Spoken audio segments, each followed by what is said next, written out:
And away we go. Welcome back for another episode of the Ballinesian Podcast here on the Polytickin Network. We are Samoans talking about sports, the Charger and Raider fan. Going to be recapping Seattle's win in the Super Bowl. Forrest is up there in Seattle. Party time, yeah. Hey, Not nah. at this house. Shout out to the Seahawks for that win. We're going to be talking about that. We're going to be talking about the halftime show. We're going to be talking about the Raiders officially announcing their new coach. Had a press conference with Klint Kubiak, the Super Bowl winning offensive coordinator, who's going to take over for Tom Brady and John Spytek. Yeah, but first, sign up for the Patreon, patreon.com/the Polytickin podcast.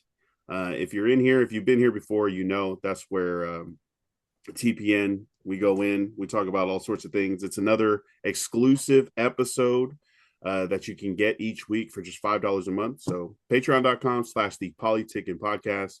What do we talk about this week? We definitely went and talked about the halftime show and some of the hate that it got.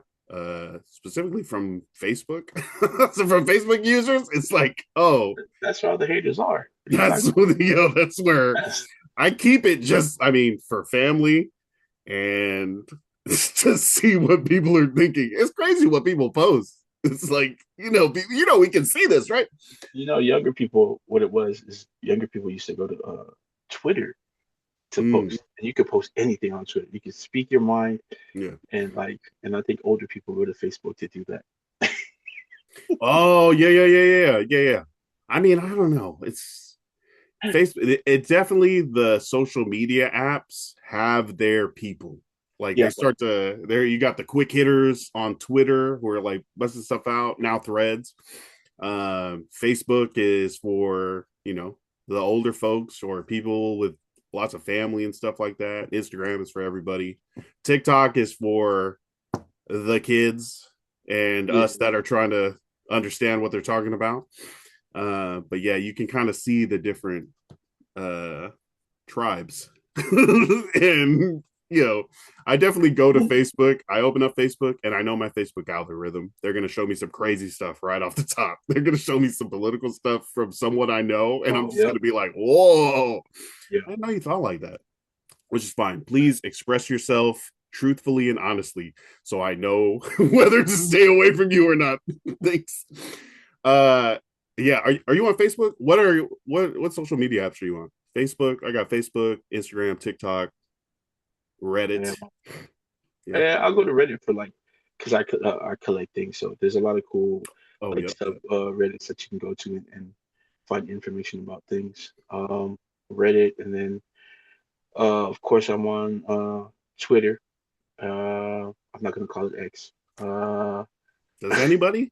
I don't think so. I'm on Twitter. Yeah, just those, I think, honestly. No. Do you see how people act differently on different Uh, sites? oh, for sure, for sure, for sure, Yeah. for sure. I think if you go to Twitter, they're wild on it. Like there's no filter for people on Twitter. Like, I mean, you could literally you'll be scrolling and you'll find like all of a sudden on your for you page on Twitter, porn will pop up. That's how wild it is. Post it, and not by like post it by like repost it by someone you know. Okay, like You're just I, scrolling through Twitter and stuff be popping up like that. You're like, yeah, oh, yeah. why Or did I listen with the volume on? if you scroll through like even videos, like if you scroll through videos without like just scrolling on your Twitter line, it'll pop up just random videos.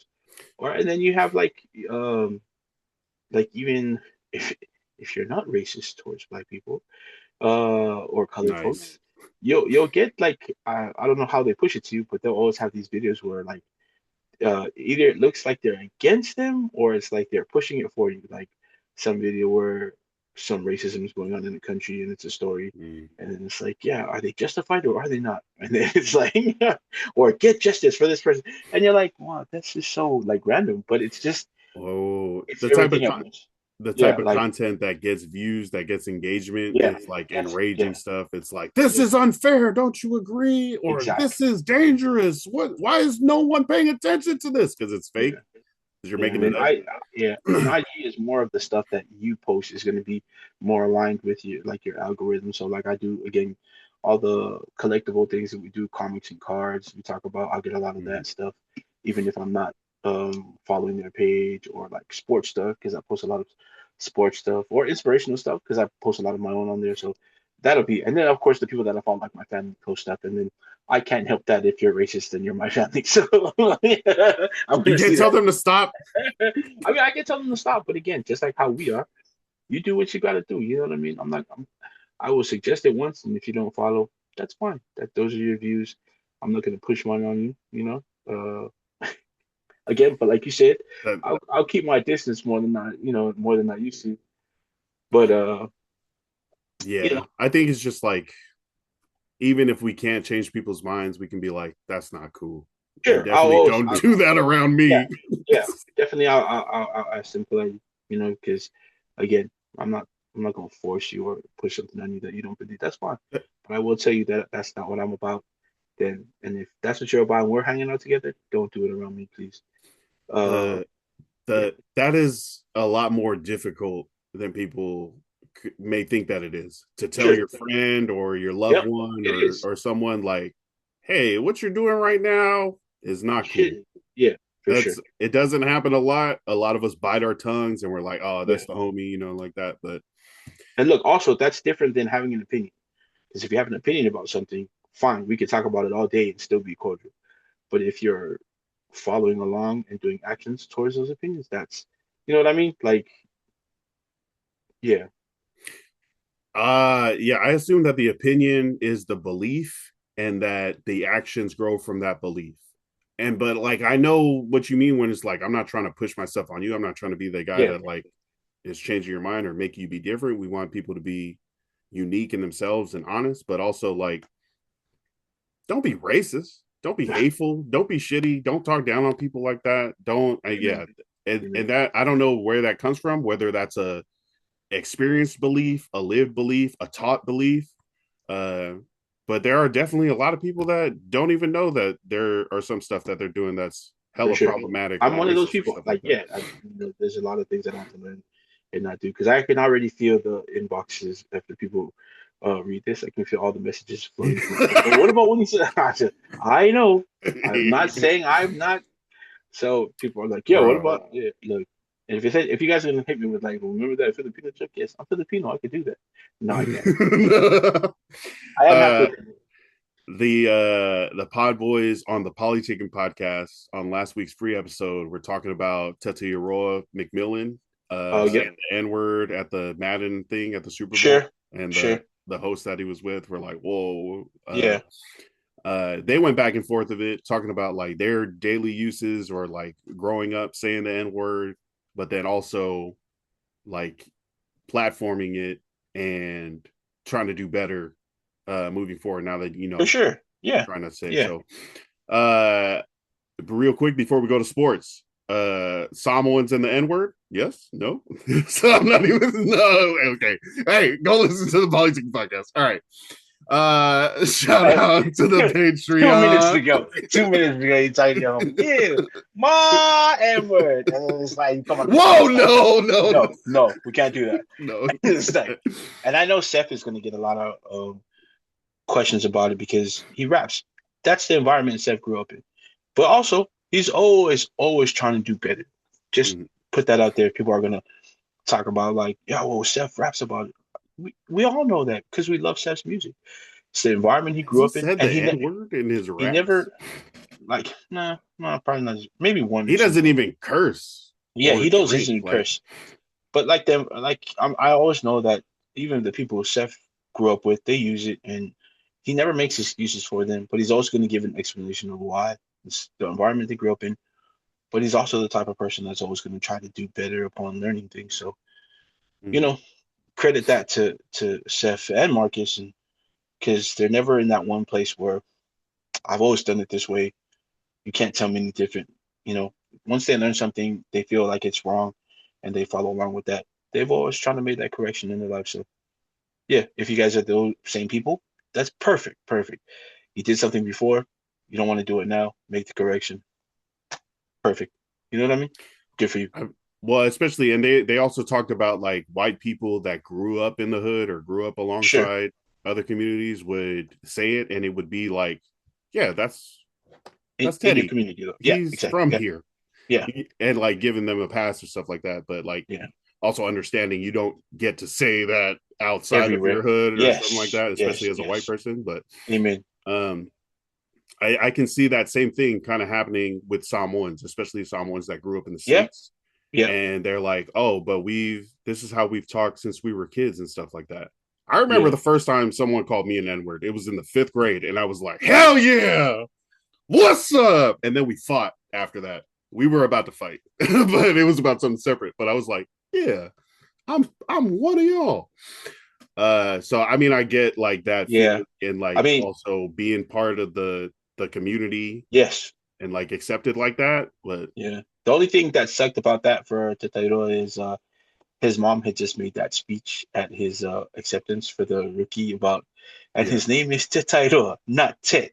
And then he's like, "Ma, nigga." oh He's like, no. "Yeah, yeah."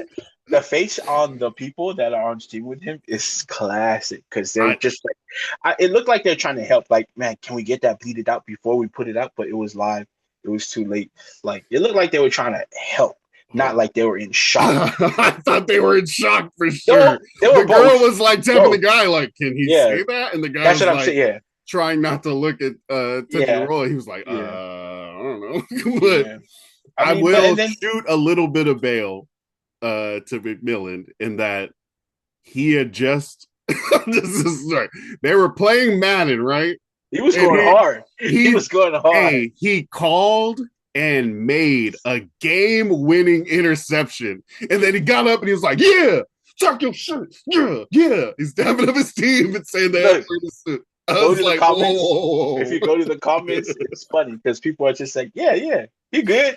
You know, like, Oh, it definitely is not like, saying it with malice or saying it like trying to demean someone. He was just like, yeah, we won. And the no, guy yeah, wasn't heard him say that. And he was like, and Sensei Roll looked at him. He's like, you don't have to be quiet. You can talk your shit. We just won the game. And he was like, yeah, I'm not yeah, speechless because we yeah. won He's the just game, like, dog. no, yeah, we won, but But let's cut this straight. Yeah. he'll be good. He'll be good. I think he'll be good. Uh okay, let's get into the sports. I want to keep talking about like all this Hell other yeah, stuff. But let's get to the Super sports. Bowl, I'm gonna mention Puka being drunk as hell at the Super Bowl later. bro. The videos are wild. Like, yeah, Okay. there's like more than one, like, and then different angles, and you're like, wait, man, you had fun. The only thing, again, is sucks because it came out right after that fool had that exchange with Ernest Jones on, was it Twitter?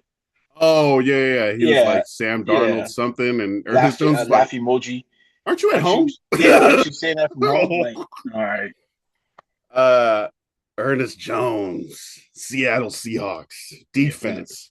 he's a tag along champion. He said he got signed halfway. He's like, just come Tag along. along champion. Yeah. The Seattle Seahawks and the New England Patriots in Super Bowl 60. I thought it was a good game. I know it wasn't like exciting Defensive back and game. forth shootout. It was definitely an Strategic. bruh.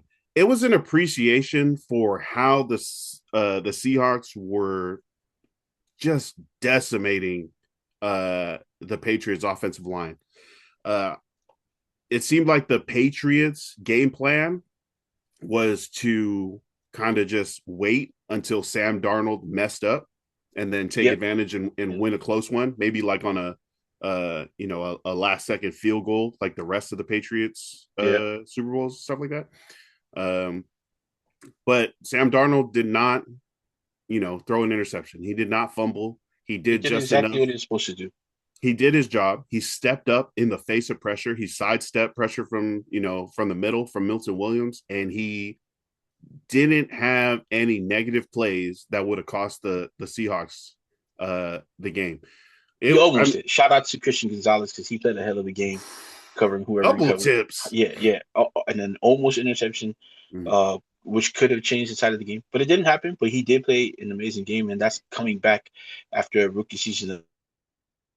Oh, those injuries, yeah. Was cut short by a really bad injury and coming back and having a hell of a season, and making it all the way back to the.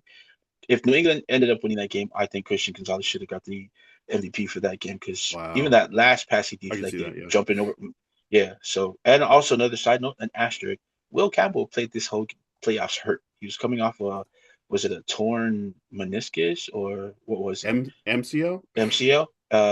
He was not mobile at all. He probably came back too early. They did need him, but no excuse because he was getting beat. Like I don't know if the injury if he was fully healthy, he wouldn't have gotten beat that bad. But I know it had to do something with it because he couldn't make the moves that he needed to on that knee. But whoever was against him, they did their homework and that's what you're supposed to do. Coaches knew that.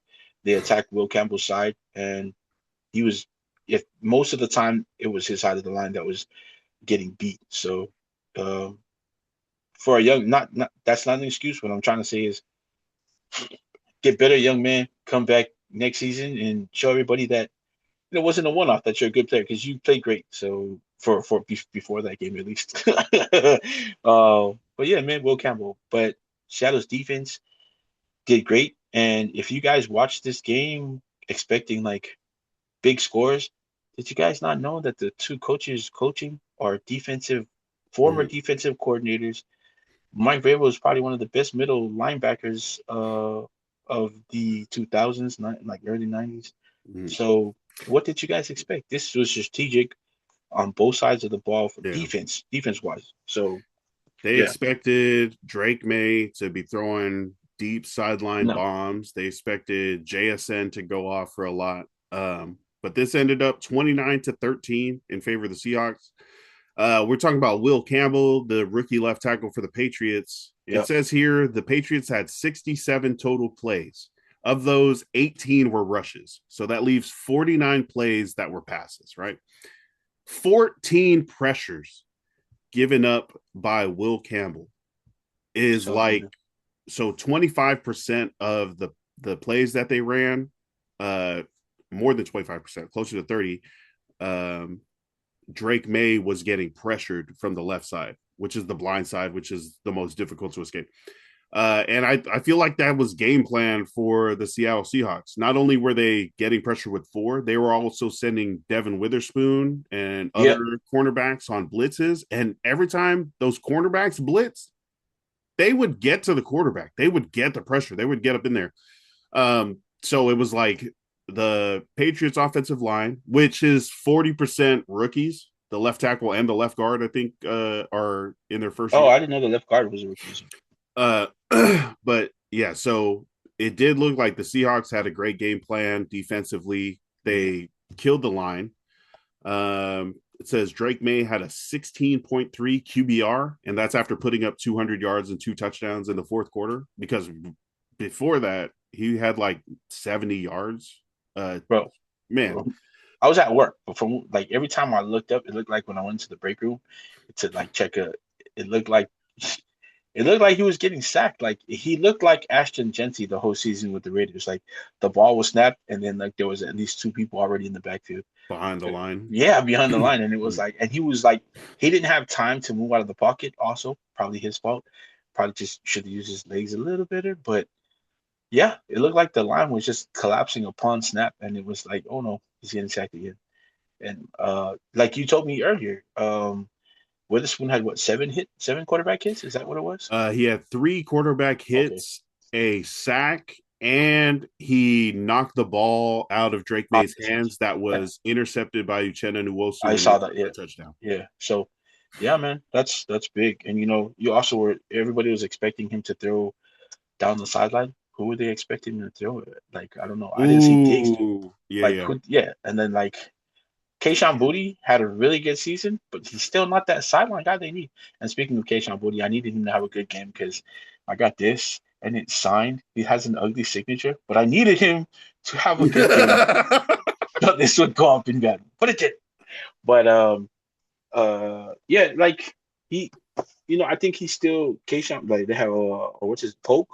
They have Poke, Yeah, but they still need a receiver on the outside, like you said, for him to sling that bro. ball around like that on the outside, and they did it. But again, can't ever take away anything from that Seattle defense. They came, they played, and I hate to say it because I still think he's a tag-along champion. Even Ernest Jones had a really good game. He did what he was supposed to do out I there. mean, at Didn't all even give a pick. levels. Yeah. I don't know if Ernest Jones had a pick, but at all levels, that defense, the defensive line was getting home without pressure. The Hey, cornerbacks were able to pressure when they were sent. The look, linebackers wrapping up. I mean, you know who got a sack in that Ernest game? Jones the fourth led the Seahawks in total tackles. Oh, see, can you tell me who had a sack in that game that I'm thinking of? I know you know. You're gonna see Uh, the names. Derek Hall, Nope, Byron Murphy, nope. Riley Mills. Where did he go to school at? Riley Mills, number 98 for the Seattle. Oh my God. There you go. There you go. Notre There you Dame. go. Who had the last interception of the game? Oh, oh man. Are we about to show out for the Irish? Who had the last interception of the game? You tell me. Tell me. Go ahead. Who was it? What was it? Where does it say? Seattle interceptions. Uchenna Nwosu. Oh, you're talking about Julian Love. Where did he go to school? Let's see. Julian Love, number 20 for the Seattle Seahawks. Oh, Notre Dame. You're welcome, NFL. You're welcome, Seattle. Uchenna Nwosu had a pick six. He went to USC. All right. Yeah, boring. You know. Boring. Shout out to the Seattle special teams. Jason Myers was 17 points. That's why this final score, 29-13, even though that's a 16-point game, it doesn't look as big as this game felt. Like it doesn't look, the final score doesn't show how much of a blowout this Super Bowl actually was. If you instead flip it and say New England scored twice and Seattle scored 7 times, that more feels like what it was. A lot of those were like 20, 30-yard field goals, but Seattle was definitely getting a lot deeper and further into New England territory, and the Patriots were not moving the ball very well. Lots of punts. Their punter also had a. Well, also goes to show that New England's defense also came to play. You know, if your offense is doing much, your defense is definitely going to be tired, which is why they got deep enough to make those field goals. But they still were able to hold them, like you said, to just those 2 actual touchdowns, and the rest were field goals. I wish you could have gave the MVP to 2 people. I do believe Jason Myers should have had at least a co-MVP. You know what I mean? Kenneth Walker had a really great game. So, but I think Jason Myers might have had a better game, just because if you think about it, the score would have been 14-14. You know what I mean? So, well, Jason Myers also set the record for most points scored in a season. Sheesh. He took that away from LaDainian Tomlinson. The NFL's first 200-point scorer after a record-setting 5 field goal. Oh, okay. So also including the regular season and the playoffs. Okay. Hey, man, LaDainian held that for a long time. Good for him. Yeah. So, Myers out here breaking records. I'm trying to figure out what the exact 206 total points in 2025. You know, you don't think about. Go ahead. Made Jason Myers the all-time point scorer in a single season, including playoffs, which surpassed Hall of Famer LaDainian Tomlinson's incredible 2006 campaign when he scored 198 points. It's a lot of points. You don't think that kickers are gonna, because it's like it's 1 point every, like for every touchdown, for every, and then 3. So it just means they did a lot of field goals, and they also scored a lot of touchdowns because he was able to get on the field. And people are like, "Damn, but a touchdown is 7 points." Yeah, but not the same person scores a touchdown all the time. You know what I mean? So, but he's out there every scoring play, if it's a touchdown, so he gets to score at least 1 point every score. So, but yeah, that's a lot of scoring. Good for him, man. You know what I mean? And then go ahead. The top 13 and 19 of the top 20 players this year in scoring points were kickers. See? That's like the kicker is always going to be the one raking in the field goals and all that. He gets an extra point and all that. Yep. You guys are banging it. Jason Myers, Kimmy Fairbairn, Brandon Aubrey, Cameron Dicker, Cam Little, Jake Bates, Andres Borregales. Nice. See, Polynesia, we even have a kicker in the NFL. Yeah. And that's another thing you were asking me about topics, which I totally forgot, but the Polynesian presence that was at the Super Bowl, not just on the field as players, but all over. They had some coaches on the sideline, positional coach, strength coaches. They had some people in the show business part of it, like the film crews and everything. Mm-hmm. They had some designers out there who were invited to. A lot of their stuff was being shown on the entrance of the players and everything like that, and all over Super Bowl weekend. I mean, it was in the Bay where there's a big Polynesian presence there as well for creators. The players, George Holani came out in his Tongan attire, which was amazing to see. Brandon Beatty's whole family was there, except for Alyssa. She had to get back to a game, I think. I don't know if she was at the game, but I know she was there during the weekend, but she had to get back to the league she's playing in. Yeah, man, just a ton of Polynesian presence on both sides of the ball, on the field, off the field. It was cool to see. I know you were posting a lot about it, shedding light on some of the people that were there. Was she a production designer that you production Valicel Leota, it says she was a halftime field staging associate producer. Fire. Yeah, associate producer for the halftime show. That's fire, man. Yeah. Shout out to Driven Mindset. If you're on Facebook, if you're on Instagram, they were posting about all of those profiles the whole Super Bowl week, shedding light on a lot of the people that were involved in the Super Bowl, not necessarily with the teams, but just all over the Super Bowl, their presence that was shown out there. So shout out to those guys, Driven Mindset. But that's cool to see, man. Like, because hopefully next year we'll get on one of those posts where they'll shout us out for being out there eating all the food. Like these guys are in LA doing a food run. Yeah. The other on-field person that they were talking about, Mareko Phillip, was the associate head strength coach for the Seahawks. Congrats to Coach Phillip, Mr. Phil. That's fire. I wonder if he looks like what's his name? Deuce. What is Deuce Gruden? Have you seen that dude? Deuce Gruden? Yeah. John Gruden's son? He's the strength coach of the Las Vegas Raiders. He stayed on even after everything that happened with his father. The Raiders kept him on. He looks like one little big muscle. Because I think he's like 5'5" maybe. But he also just he broke a world record for, was it deadlifts? For something strength competition. But he looks like one really big muscle. And I was just wondering if our guy on the Seattle Seahawks roster looks like that. So not a little muscle. No. It's a big solid. It's a big muscle. Okay. Yeah, it's a big muscle, guys. It's a big muscle. All right. But as expected. Man, seeing these big events like the Super Bowl, like being on an NFL team, and then knowing that there are Pacific Islanders that are integral parts to making it happen, to making things turn, to making things go. Is very inspiring. We love to see it. We love to highlight it.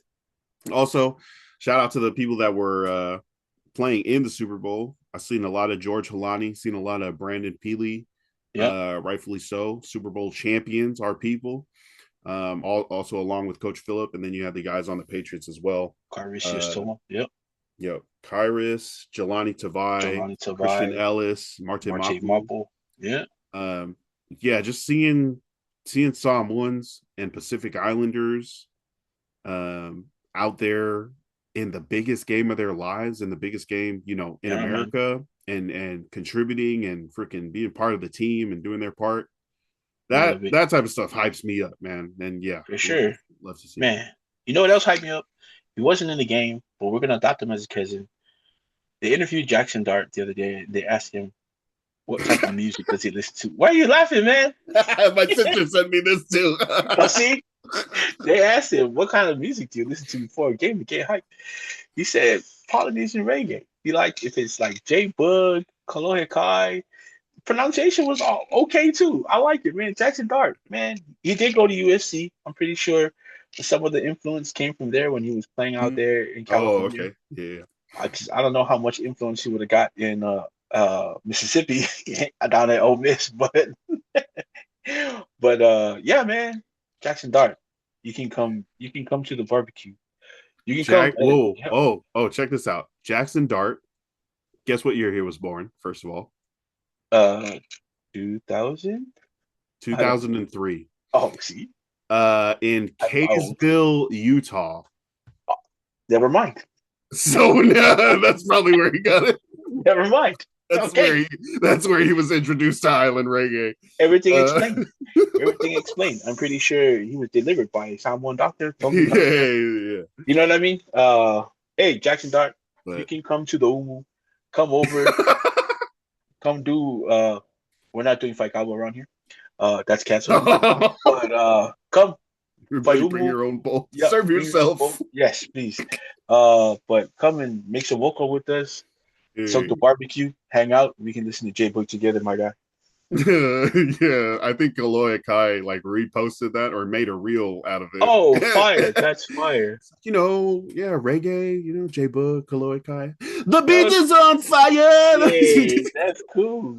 That's Bruh. cool. We love it. Yeah, shout out to Brother Jackson.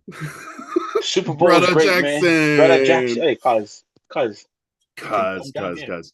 Uh Um, other Defense than wins championships yeah. Oh, is my takeaway from the Super Bowl. Freaking, it doesn't matter how many long bomb highlights that Drake May had, they freaking heated him up yep, and did not let him have a good game. 16 yep. QBR with out of when 50 is average. Another thing that I took away from this game is there is levels to this, right? This is the same thing Cepha said after listening to the new J. Cole album. He was like, I have an incredible pen, but listening to J. Cole, Man, there's levels. There's levels to man. this. You might be really good, but there's another level where someone is just like, Hey, Seth, you're my hitting J. drop. Cole, Seth. You're my J. Cole, Seth. Don't worry. I like it. I like that. I like the position. Um, but seeing what this New England Patriots team did to the Chargers, and then seeing what this Seattle team did to the Patriots, there is levels to this, right? Because the Seahawks made Drake May look like Justin Herbert versus the Patriots and the rest of the season when he was getting sacked all the time because he didn't have a line. Okay, it happens. But the way that the Seahawks made the Patriots punt 8 times. I think they went punt, punt, punt, punt, punt, punt, end of half, punt, Yeah, punt, fumble, punt. I was like, whoa, bro, yeah, that's a dominant defensive for sure. showing, and that's exactly what it felt like when the Chargers could not move the ball against the Patriots for 3 quarters. Only got that one field goal. It was 9-3 going into the fourth quarter. And I feel like that's kind of what the plan was. The Patriots were just going to try to outlast the Seahawks, let them mess up, use their defense. But yeah, there's levels to this. And the No, Seahawks there are at is. the freaking top level. They had their parade this week. I saw some guy almost get decapitated by a streetlight Hey, man, on the top of a double decker bus, bro. duck, So, duck. slow down. Yes, The speed needs to be a crawl, okay? Like you could walk alongside, not a fast walk. I think these parade bus drivers need to know you need to be in drive and have your foot off of the gas. I think that's probably why a lot of the players jumped off some of the buses and started walking and Oh, yeah. engaging. Yeah, so like I mean, if yeah, they're there to engage with the folks. If they're on the top of the bus, they're definitely gonna want to wave and say hi to everybody. So yeah, slow down. But to piggyback off of your defense wins championships and the levels that they're at, can't take anything away from the Patriots defense because they played a hell of a game too. They held that Seattle offense to 14 in the end zone. Of course, you can't help Jason Myers kicking all those field goals and scoring, but also Christian Gonzalez coming back and having the type of season he had this year with the injuries and everything. Guys like Jelani Tavai getting shipped out of Detroit, the team that he was with because he didn't fit their system and coming over Mhm. to New England and then making a name for himself out there. Even Caricius Thomas, the early part of his career, I think last year he kind of caught on fire with the Panthers, and then they just were like, well, we can do something else without him. And then he comes over to New England and starts making a name for him there. So, yeah, man, like you said, defense. My takeaway was development because both quarterbacks got a different path to where they got to. Sam Darnold took the long path. The expectations he had coming into the league, both of them picked number 3, by the way, in the draft, but totally different expectations. Sam Darnold was looked at to come in and kind of take a really bad Jets team to where he is now with Seattle, with no real help from ownership. The turnover that they had over there in New York was crazy. So everybody labeled him a bust. Was traded. Did he go to? Went to Carolina. Did well there, in the spots that he got to play. Mm-hmm. Kind of brought his name back up within the backups of the league. San Francisco got a hold of him. I think he learned a lot there that he was saying under not McVay. What is their coach's name out there in San Francisco? Shanahan. He's learned a lot under Shanahan and his coaching crew. Then he got to Minnesota, got his shine there, had an amazing season, and Minnesota was like, you know what?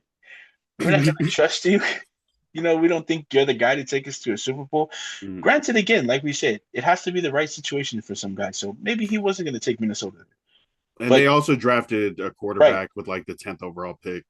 Which is, again, real quick before I go back to something ironic, because JJ McCarthy isn't really getting time yet, or development, and people are already like, damn, bust. We should have kept Sam Darnold. You guys didn't want it.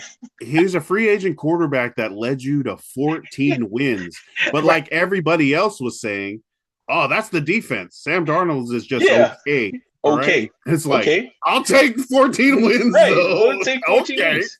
So shout out to JJ McCarthy. Hope they don't do you like the rest of the league does their quarterbacks when they're young and struggling. But Sam Darnold came over to Seattle where they welcomed him with open arms. Even when he was the rough parts of his season, no one ever said anything bad about him. You know what I mean? He was still winning for them.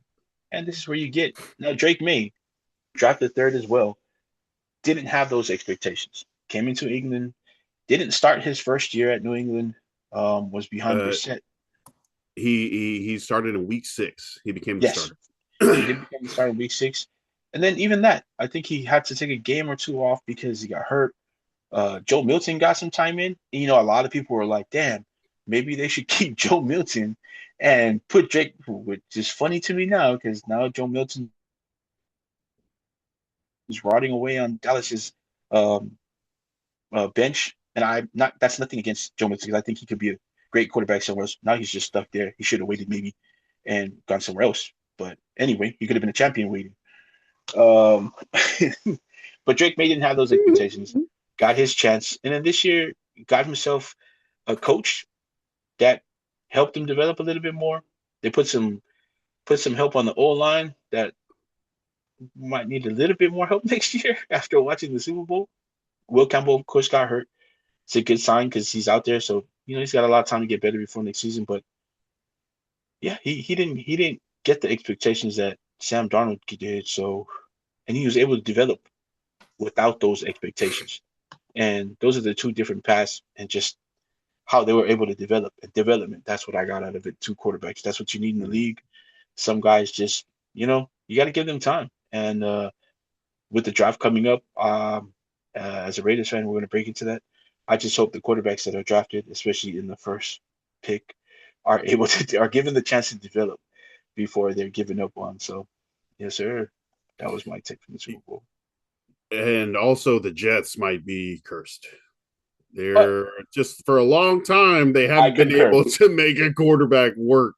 Vinny Testaverde, I believe it. Chad Pennington, and became better. 15, 20 years, better. Yep. Those were the best guys they've had. And it's like, it's a problem that has spanned multiple quarterbacks, multiple coaches, multiple GMs. I gotta say, it's just like, maybe it's the cheapness of the ownership that is, or whatever, how they're picking GMs, how they're picking coaches, and how those coaches are using the players. But for one reason or another, they cannot find success. Sell the team. Man, please. All right. Let's talk about your home team, the Las Vegas Raiders, who finally officially, as soon as they could, signed Klint Kubiak after the offensive coordinator was coming off Ha a ha Super ha, Bowl bid. Seattle. It's your guy. Klint Kubiak introduced at Allegiant Stadium in the press conference, shaking hands with a bunch of the players and stuff, getting to meet people. What do you know about that press conference? About anything that happened when he got there? Kind of his talk with star Max Crosby and how that's going to play out. But what did you take and learn from that press conference with your new coach, Klint Kubiak? Oh, first of all, I have to tell Lance, I wrote to you before until the ink is signed, until it's dry. Wait, what? That's just remember I told you until the ink is. Oh, okay. I thought You. I thought you were saying the No, ink still is not signed. no. Until the ink is signed, so now I'm gonna talk about shit. Hey, championship. That's what I took away. My delusion can start now. My delusion can start now. Okay, We're back, baby. you guys are gonna be sick of it now, and I'm sure I have my fellow Raider guys who we talk about all the time with on the show and in our fantasy football. George and Matt, you guys already know. Let's start posting, baby. Next season's our season. Super Bowl, here we go. Man. We're back, baby. I was gonna ask what the realistic expectations are. Super Bowl. Super Bowl or bust. And then if we don't go to Super Bowl, Seattle, you can have Klint Kubiak back. No. Did you guys get a defensive coordinator? I think Patrick Graham. Patrick Graham is down in Tennessee right now. Okay. He's with the Titans. So now that Kubiak is in the building, officially his family, they're in Vegas. They had the press conference. He's met with most of the team was there, not all the team. Jency was there. He had a couple of jokes with Jency when Jency walked in. He was like, "Hey, guy, good to see you here." So it was a good. I think now they're gonna start sorting out who they're gonna get. There's a lot of candidates right now. I know the Browns defensive coordinator. I can't remember his name. I'm sorry. Jim Schwartz. Who is I think upset. he left. I think Has he left? Browns. He can't left. He can't. Oh, he's under contract. He can't leave. He's Can under he contract, ride? right? Oh my gosh. He can't leave. He's under contract. So I think the Raiders might have to buy him out if they are seriously interested. They can work that out. So they are talking about it. He is one of the candidates. Kubiak is really close with a lot of guys on the Seattle staff, including their defensive coordinator. Also rumored to maybe be coming over with Kubiak. There's a couple of guys on the offensive staff as well, like their passing game coordinator, and a couple other guys that might be following Kubiak over and coming over. I know for strength coach, Notre Dame strength coach, he's been popular in the league right now, and everybody's been picking from Notre Dame's coaching staff now. The Titans have not the Titans, sorry. The Ravens have taken Mike Mickens as their DB coach, who was a DB coach at Notre Dame. Their linebackers coach, where did he go? He's somewhere in the league now. A couple other guys. So one more would be their strength coach, and it's not just with the Raiders. Who else? They were talking about Stefanski, but he ended up signing somewhere. So they have options, honestly, and I don't think there's a limit onto the people who are going to want to work with Klint Kubiak in Vegas, and it just seems like, and I know we heard this last year, but it seems like Klint Kubiak and Spytek have a better relationship than if you saw the conference last year. Anytime they were asked questions about their relationship, Pete Carroll and Spytek, Carroll would jump out ahead of anything and be like, "Oh, we're working together." Yeah, all those decisions together. None of those questions were answered by Spytek. This conference, a lot of the things were answered by both. They were both talking, both engaged. And like you said, what did you see about what he was talking about? He's talking about developing again. not just Pete Carroll came in and talked about a better record already, just straight away winning. I think Klint Kubiak came out more talking about getting to that point, making sure all the Build. right moves. Yep, making sure every move that they do from here on is the right one for the team and Nice. coaching stuff and just everybody being on the same page. So as far as the Max Crosby situation, I know Jay Glazer right now is taking a lot of backlash for Boo. yeah, exactly. This fool put out a report that Max Crosby is likely gonna ask for a trade, and that's He what he wants said. out. Yeah. Right, like, and then shout out to Samoan Raider, Bruh, yes. who's the actual one that asked him just in passing by.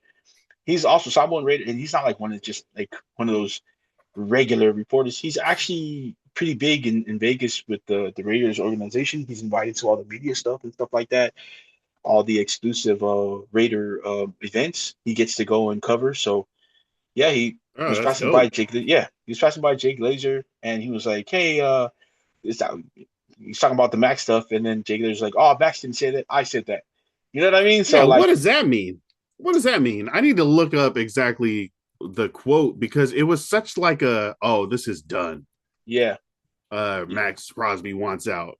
But even Max Crosby was like, bro, No, so yeah, things are Max being Crosby came out, said and I'm finding out in the morning when I look at my phone. What the and heck? that's what he said. He said what he's learned so far again this year is that if he responds to anything, it's the way he responds. It doesn't matter.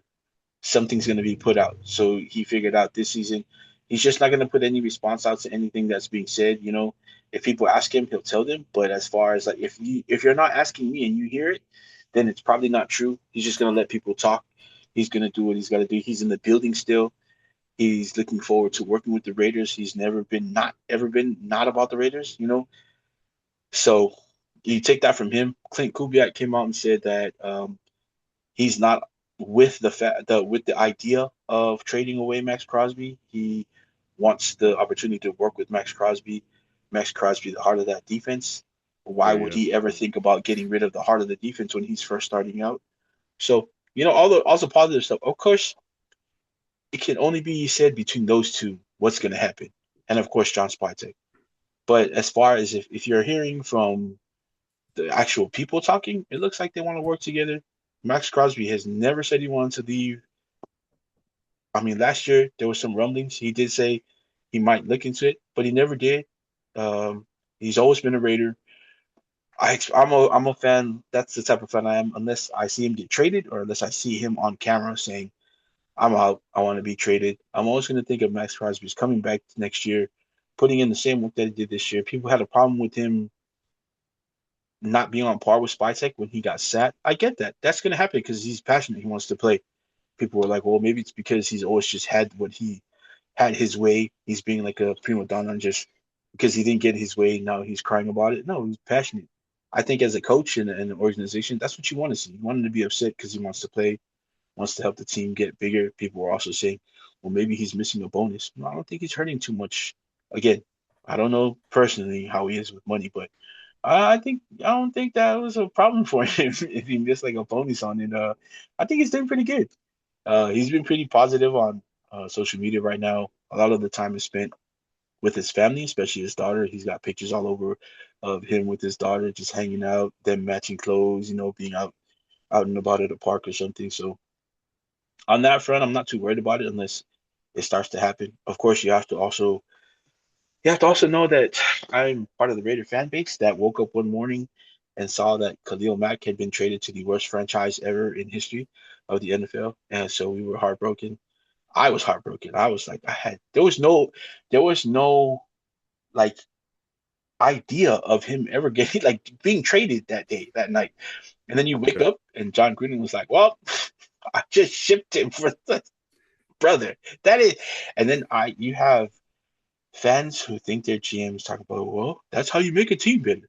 You trade your best player Mm, for a lot of picks. That is not how you make your team better. what You would you keep your say? What best would you player. say? You get draft picks, yes.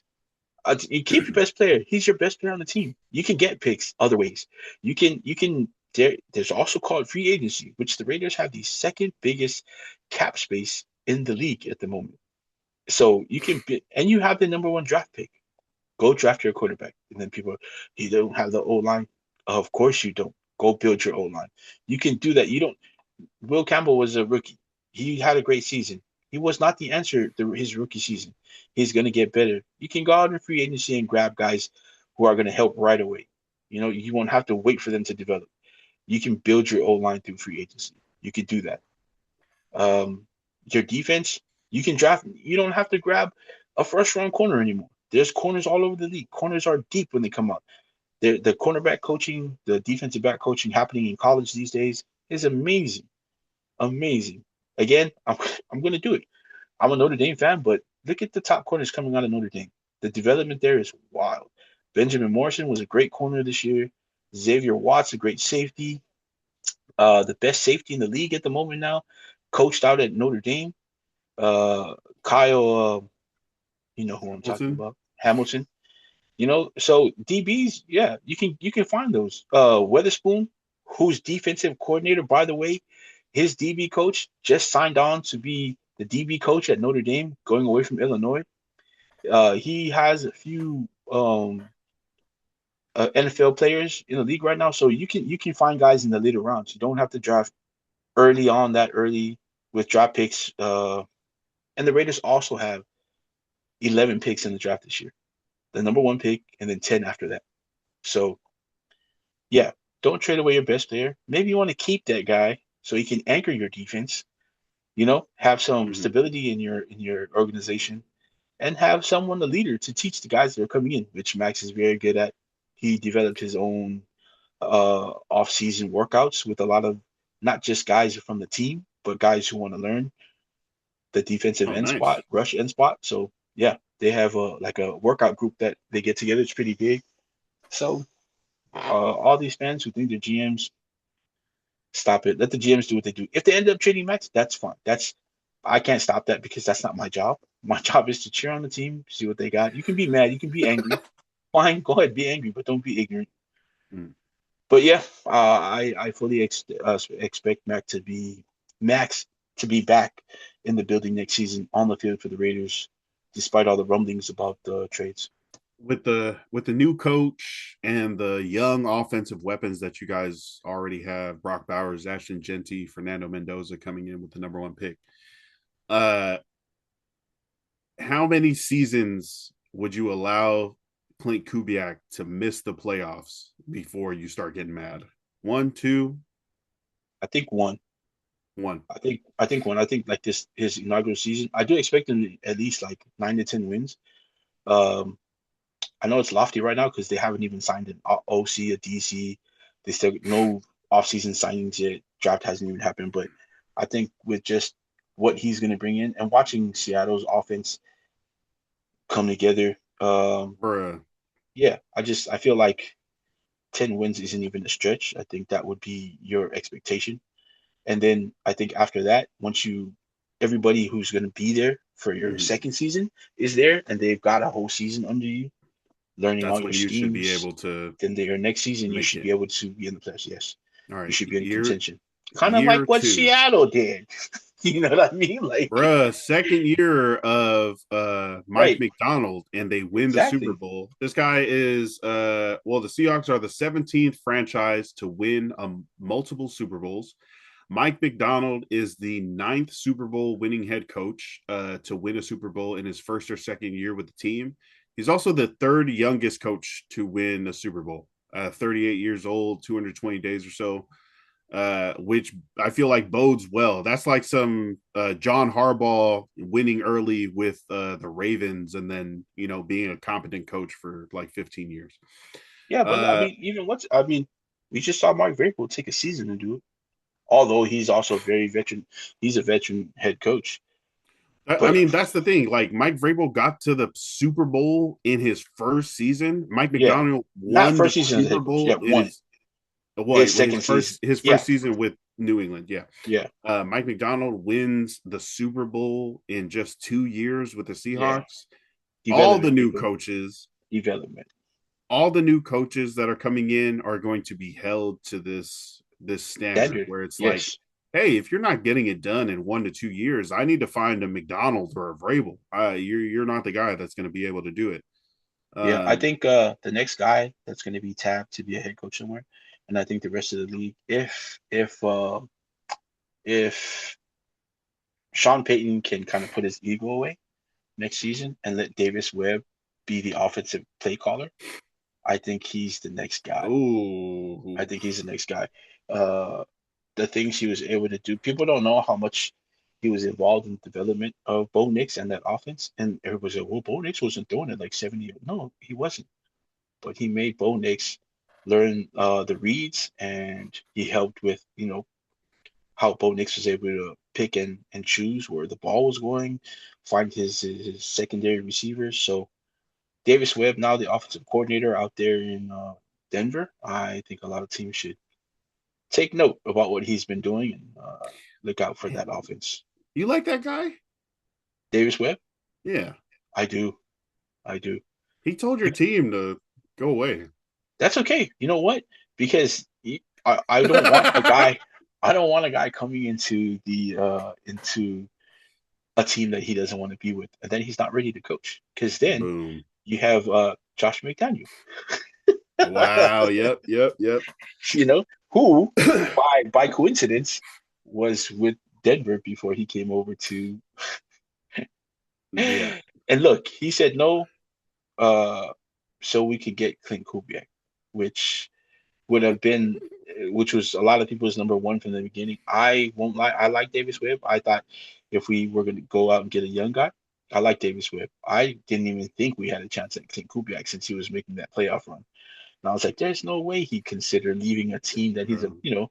I but am so glad that everything worked out where you got the guy that you guys were oh targeting my and gosh, meeting yeah, with. man, Because, like you said, the nightmare scenario would be Seattle loses on a bad offensive game, and Clint Kubiak's like, actually, I'm going to run it back with the Seattle team. I'm not going to oh go yeah, man. anywhere. And And then then I'd if have to that go, happens this late in the coaching hiring process, when 9 other teams hired coaches, then yeah, you're stuck, then you're stuck, reaching, right? Then they're probably gonna go ask Josh McDaniel to do it again. it's like, hey, trying to come back. Right. And then I'd have to go and find Coach Kuliak's house somewhere in Lake Taps and egg his house. Hey, his house. We're gonna have to go and find the Toilet UFL paper and schedule yeah, and start watching a different football league. yeah, Yeah, but shout out to the Raiders. Got your coach. sure. Got the arrow pointing in a new direction. And It's a long road, but yeah, good luck. like you said, I think they're in the right direction on the right road now. So we'll see. All right. Before we go, shout outs. Shout out to Coach Forrest. Shout out to E. you. We moved this recording around this week a bunch of times. Thanks for No, shout out to Lance for being a great friend, brother, and I'm gonna say it because you pretty much friend, husband, and brother and father to a lot of people, and he has to do a lot of things, you know, just to have free time for him. Like he went to play golf with him. I'm not gonna. This is not me calling him out to playing golf and not recording, but uh, he found time, and I was telling Noah because I live farther away, and Noah kind of lives farther away. He's actually moving a little closer to you if he hasn't told you, Yeah. which is cool. But I think Lance who really needs more interaction with us as a group, a family. So do I. So does Noah. Because I Mhm. know all of us have our own lives, but you can't just go like when we were living in Samoa. We also all had the same things. Like we had our own lives, but it was so much easier to be like, "So what are you doing?" Or nothing. Well, y'all come, and then you just drive over to each Yeah, house. You yeah. know what I mean? Like, and it was easy. And I think for us growing up back in Samoa, that made life a lot less crazier for you because when things got like, and not with just like not with Nora and Sammy or like with Noah and Wino, not getting crazy with those people in your life, but like everything around it, Mhm. um, like media wise too, man. I sometimes I just shut off my media because it's so draining to see stuff like that. But in Samoa, it was Yeah. easy because it was like you saw stuff like that, and then it was like, "Shit, I'm gonna go play basketball at Lions Park." And you know what I mean? And then Yeah. everybody's there. You get to see everybody, and it's not like you went. like days or months without like having actual interactions with people Yeah. that didn't involve Zoom. You know what I mean? So Yeah. yeah, man. I mean, it'd be funny because even with Seth and Marcus, like I hung around with Seth a lot. Marcus left before we could get to hang around like that in Samoa, but even that, like Seth, we hang out with Seth, and Seth had a lot of people. Same thing with both of us. There was a lot of people we were attached to. We had like our main group, but there was a lot of other groups that we hung out with. Seth was the same, and I was one of the groups that when we hung out together. I think it's different. You know, it makes a lot of things you can release a lot of things. You know, like just yeah. So Yeah, when you're with your people, yeah, yep, instead of like yep, your coworkers yep. or randoms. It's Yeah. different. It's different. So I'm glad you got out to go with Noah yesterday.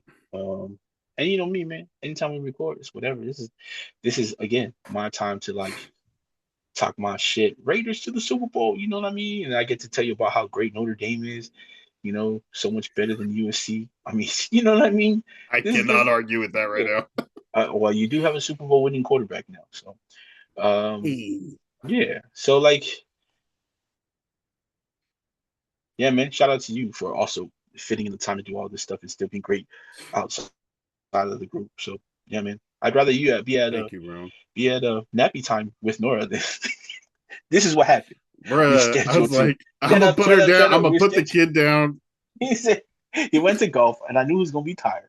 Came home and he had father duties. So I was saying to myself, I'm just gonna tell him we'll record tomorrow. But he was like, "No, I'm gonna go give Nora a shower. We're gonna lay down." And he does this every night. This is their routine. I'm putting her to sleep, and then I'm gonna get on at 8:45. 8:45 hits, and I'm watching the movie. No text. My Zoom is on, and I'm like, "Oh, this fool's sleeping." So which is cool. I bet you Nora put him to sleep. And what did he say at 10 o'clock? 10:01 actually. Hey, oops, sorry, man. I ended up passing out too. Nora said, turn off the light and give her a snuggle time. And see, Nora knows her daddy. And that's what I love about little girls most of the time and their fathers. She knew what to do to put him to sleep, make sure he just slept there with her. She made him turn off the light, snuggle her up, and they Bruh. both passed out until 10 o'clock when this fool It's, realized it was 2 hours I was past the like, time we were supposed to record. bro, I opened my eyes and I was like, I rolled onto the floor, try to get off the bed or whatever, and then I was like, no, there's no way it's still 8:30. It's after 10. But yeah, I tried to keep the light on so that I wouldn't fall asleep. And Nora turns around, she's like, "What are you doing?" I was like, "Just shh, shh. I have to go record in 15 minutes." And she's like, "Turn the light off and snuggle me." I was like, "All right." Knocked out. That's how you get it. That's how you do it, man. You know what I mean? I wonder if like, I mean, I'm sure that's like a parenting thing, or like if you're taking care of kids, uh, people share that story. But I want to hear like if other parents Oh, for sure. things are like, yeah, I had a meeting and ended up taking a nap. I slept till 5. Hey, Most look, and that's what it is, man. Because that's probably the most comfortable place you'll ever be, man. With Sora, it's like Sammy and Nora in the bed, or just like you putting Nora to bed. That's comfortable for you. You don't have to think about nothing else, but you're in that moment. That's cool. Take your time, man. Because again, one day you're gonna be begging for it. Just sit down and watch a movie with me. No, Dad, I gotta go. My no, friends are waiting. dad. Right? You know that. So take that time, man. uh, Yeah, man. appreciate you. Yeah, shout out Um, to yeah. the families. Amen. Shout out to Chelsea Gray. The one-on-one part of Unrivaled started yesterday. Chelsea Gray was able to beat Natasha Cloud, and man, she killed yesterday.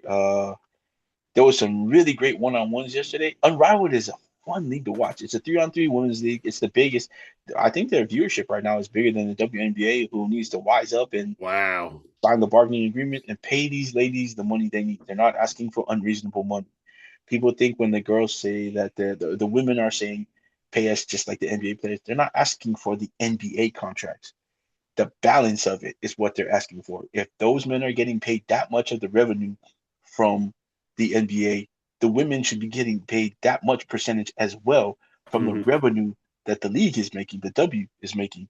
And people are thinking that the women are asking for like $100 million contracts. That's not what they're asking for. That's They're not at asking all. for what's Yeah. equivalent to that in that league and the money that the league is getting from.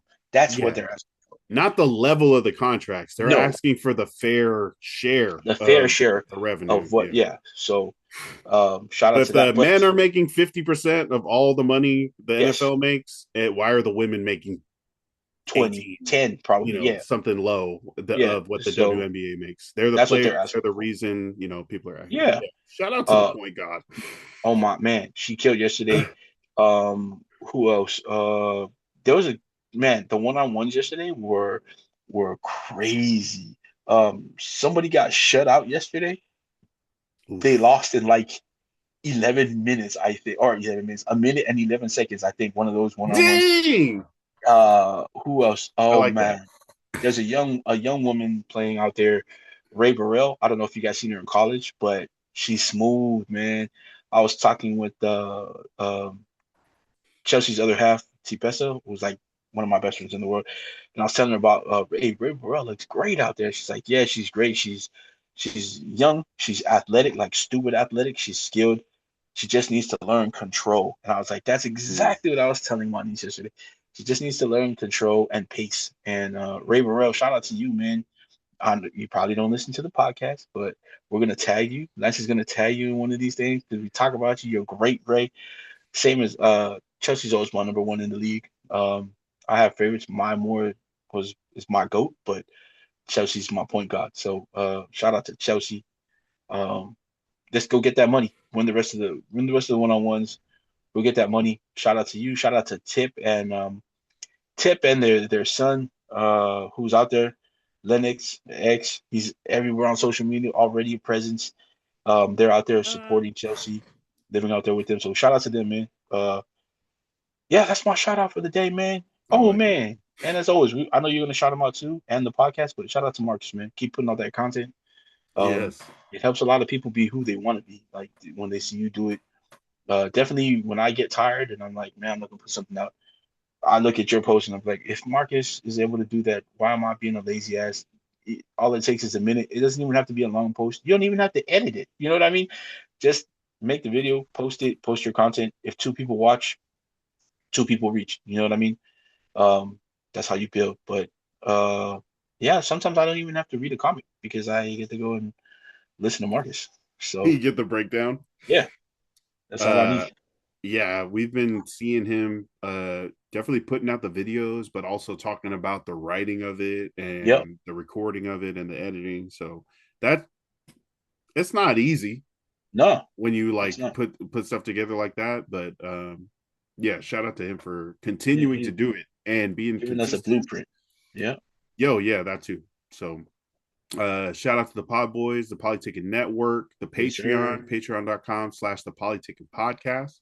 Shout out to brother E. Rye, down there in Oh, Modesto, California. always. Whether that be for Levasa Island Apparel or for Via Dolorosa Samoan Congregational Church and all the works that they're doing, not only in the church, but in the surrounding community, the mobile fresh drops, the food banks, Yep. yeah, stuff like that, really E- reaching out and making an impact And is not only inspiring, but also another blueprint. I'm talking like yep. like people can see that and do the same in their own communities.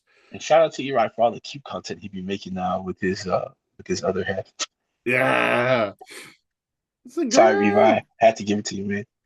Oh man, one night shout out. I just shot Lance a song by uh my childhood brother, man, John Arkapu. It's called Awoi Kofiolai. Um, if you're part of the Samoan community and you have I'm not even gonna name it, if you have the King's disease or you're uh involved in any way, sort with anybody who has, please go stream this song. It's a fun song, also informative, very catchy. Yeah, play it out. Play it out. Shout out to John R. Couple or Talmia Couple. You can find him on IG. You can find him on Facebook. On Facebook, he goes by Talmia Couple. He's also a live performer in Hawaii. He does weddings. He does events. You can hire him. Very, very, very skilled musician. very skilled musician. When I talk about musicians, if I say good, then you sound good. But if I tell you skilled, then if I'm telling you about him being skilled, it just means he's yeah, he can play. So shout out to John. Give him some love, and then if you need an event, something live played, yeah, talk to John, man. John Couple Music on IG Hey, and tell me a couple on Facebook. speaking of spectacular brown musical artists, shout out to the Bunny for the halftime show. Yep. We talked about that again on the Patreon and about our people's reaction to it. I feel like most people were along with the message, the unity, like the only thing more powerful than hate is love, the representation of a U.S. territory, um, and fun unity like that. So, yeah, shout out to Bad Bunny. It was weird seeing some of Hey, the uh, what? my message is if your first language is not English, please relax. Yo, it's If you come from an unincorporated American territory that English is not the first language to, please relax. If you're also from that same unincorporated American territory that be talking crap about your own people on the island right next to you, please go sit down.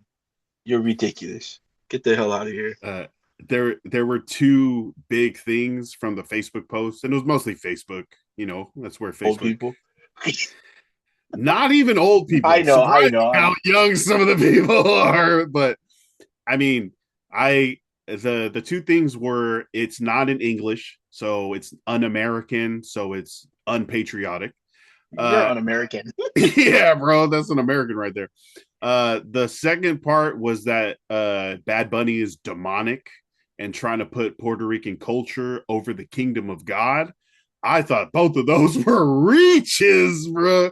And we I talked didn't about this. know. I Oh, didn't know the Super Bowl was a religious event. it's not. It's not. We talked about, or Sefa pointed this out specifically on the Patreon about people talking about language. He was like, "You dance to the Macarena, you sing out Fiji's chants of the island, even though you don't speak But Micronesian." that's different, Lance. No, no, no, it's not. You try to sing along with Bone Thugs and Harmony. You don't know the words, but the music, the music is good. Okay. So that one fell apart real quick, and especially watching it. I'll be honest. I think by the end of this thing, I was in tears. I've never cried at a Super Bowl halftime show. I do cry a lot, just like when people do something that I think is brave, or when I see a lot of people coming together. Because I'm like, man, I wish I was there. That's like a Samoan barbecue. Everyone coming together, like, Hey, man, you're about and to make me cry, man. dancing around and drinking. Like, we definitely don't get a lot of that. And you No, mentioned it before, just like being able to see one of our brothers and spending time for with sure. them, how different Yeah. that is. Seeing him in like this Puerto Rican setup where it's islands, where it's fa'i trees, where it's plastic chairs that break if you sit on them, or if you've been sitting on them for half an hour, all of a sudden now it wants to break. I heard the I chair just snap. I just had to check my chair. I heard the Thanks a chair lot. break. And man, yeah, seeing brown people just having fun. Yeah, I related to that. And Yep. at the end, Bad Bunny says, "God bless America," and that's really like the first English and only English he said in the whole thing. And I was like, oh, okay, that's him throwing a bone to these people who are saying he's anti-American. However, But he he didn't say then God bless Trump. he didn't say God bless Trump. He said God bless America, and then he named every country in North and South America, reminding us that just because we think we're the American standard, that we share this hemisphere Yeah. with Canada, Mexico, Brazil, Chile, Argentina, all of these other ones that I don't know the names of that he was listing out, and Bolivia. also seeing the reaction videos of people from those countries seeing their country shouted out in this big unifying exercise. Um, Yeah, and that ball that he had says, "Together we are all America." Right, and that like unifying moment, bro. I was like, "Oh my god, this is the best halftime show I've ever seen." But yeah, shout out. I mean, just like seeing another island person, For sure. another American territory person, Yeah. on the biggest stage in the world for the biggest You know game. what's gonna happen That now, was though, dope. right? So a lot of What? things are gonna change from God bless America to God bless the United States. That's all that's gonna happen. Oh yeah. See, that's weird. No, keep it. God bless America. That's like a legendary saying. But now That's you all that's just gonna have to happen. realize that. Oh, I also have to incorporate the rest of the Americas. Yeah. We even talked about that last week, like decentralizing freaking us, thinking we're the American exceptionalism, we're the best, we're the empire, we're the so we share this world with other people, other languages, other cultures, other foods. But yeah, don't be scared. Don't be scared. It's Be just scared. Spanish. Amen. Oh, sorry. And that other one was that it was demonic. And I'm like, oh, the only people that are complaining about this are the people that get their news from Facebook or from politicians. But then also that religion part also felt very political. Like that, you're grasping for straws, really. They're like, hey, your children are going to become devil worshippers if you let them watch this Bad Bunny halftime show. That's like, you can try your best to make up excuses to like get them to watch Turning Point USA halftime show instead, but that's not. I don't know. Yeah. No, I mean, It doesn't check out. It like, and as a fact checker, I just like want things to make sense. It doesn't make sense where you're like, oh, this is demonic. Well, what about all the other stuff that you're letting go? Oh, this is bad for kids. Well, what about all the Trump Epstein files that you're not But I putting out? mean, So then if we're gonna say that, then I mean, your children could be pedophiles by going to church and meeting any of the pastors that it's abuse children. possible. So Exactly, it's possible. Like but yeah, anyway, shout out to everybody for listening. We have the Super Bowl. This is the end of the 2025 season. There are other sports, I know, but we'll get to those as we do between February and August. hey, I've been in basketball mode. March Madness Let's is go. coming up. Oh, North Carolina right now is up and down, but they did beat Duke. So as a North Carolina fan, ecstatic. Sorry, Chelsea. Chelsea is a Duke alumni. It's a diehard.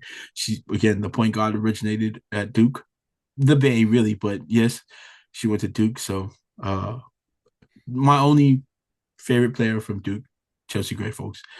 NBA is coming up. A lot of trades just happened. yeah. Dallas might be the laughing stock of the NBA right now for trading Luca for AD and have shipped AD off already to the Wizards.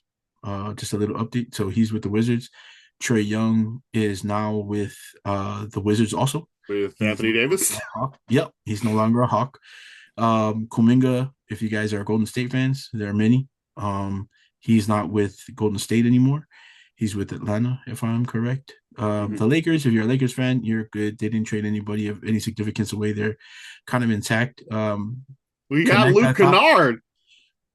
Oh, they did pick up Kennard. They did. They Bang! picked up. He's a shooter, but you already had a shooter on the bench who you don't use, and then refuse to trade him away. Bad business, Palinka. Hey, Dalton Connect got traded. He got traded last year, and then it got canceled. He came back, and they were like, "Well, the deadline's over. So you gotta stay." Free my guy. That's horrible. Bad business. But yeah, there's a lot of stuff going on right now. We're about to get into baseball season. I just pulled my first Otani card, $75 card. I'm ecstatic. Cool. Dodgers. We get to watch all the Samoan. What was that? Dodgers, Angels. Which Dodgers. Wow. His Angel stuff is, unless it's like a rookie card, it's not as valuable. But yeah. But then we also get to watch all the poly pitchers that are pitching out there in the league. If you guys don't watch baseball, we do have a presence in baseball, so go watch that stuff. We've been had a presence in baseball, just to let you guys know. So yeah, Major League starting up soon. Man, shout out to Kat Marquand, who's a big baseball. She's a Dodger fan. Her and her daughter which is also Pelatui's daughter, China. They're big Dodger fans. Love to see that, my niece. So shout out to them. You're a Dodger fan. I'm a Braves fan. We got some guys also playing this year that are pretty good. So should be a good. If you guys don't know, we do follow baseball. We don't talk about it much, but we do follow baseball. So should be we follow our teams, or I follow our teams. Yeah. Yeah, don't change the channel, right? It's like, oh, football's over. We don't have to listen to these football guys anymore. We love other sports, and we are going to talk about them, and we are also going to be highlighting Pacific Islander athletes as we go, as we do every week here on the Polytickin Network. So definitely subscribe if you're listening to this on Apple Podcasts, Spotify, YouTube, on the Polytickin Network page. Subscribe so you get all the episodes, and definitely, set that I think you can get a bell for the notifications to know when we do post, but definitely be checking every week when we update with a new episode. Also, TikTok Live, what's good? We're trying to get the requirements so that we can do that. But follow us so that you can be a part of that, and let us know. We're going to be doing that before we hop on the shows. So if you want to get comments in, shout outs for anybody, if you want to talk some smack, let us know on the TikTok lives, and then we'll take that to the episode that we put out. Even better, if you're able to go live and invite us on, go live. Get us into that realm. Let us build a following. We'll piggyback off of your live features. Invite us. We'll come on. We'll talk sports with you, and that way our engagement will get big enough to fulfill the requirements that we can go live, and then we can still have you on just on the Ballinesian page or Alliance's page. So yeah, let us know, man. Host something that we can jump on. Invite us, not you, Dora. Shout out to Sailor Banty. Yeah, but yeah, man. Let's do that. Nice. I love it. All right. Appreciate you for being on with me today. And thank you, everybody, for listening. Again, shout out to y'all. Y'all the real MVP. Hell yeah. Katie's mama. Yeah, shout out to y'all. Appreciate you guys for tapping in. We will be here next week, as will you. Yep. And we'll see you then. Stay hydrated. Stay blessed. Stay balling. Love and light. Peace.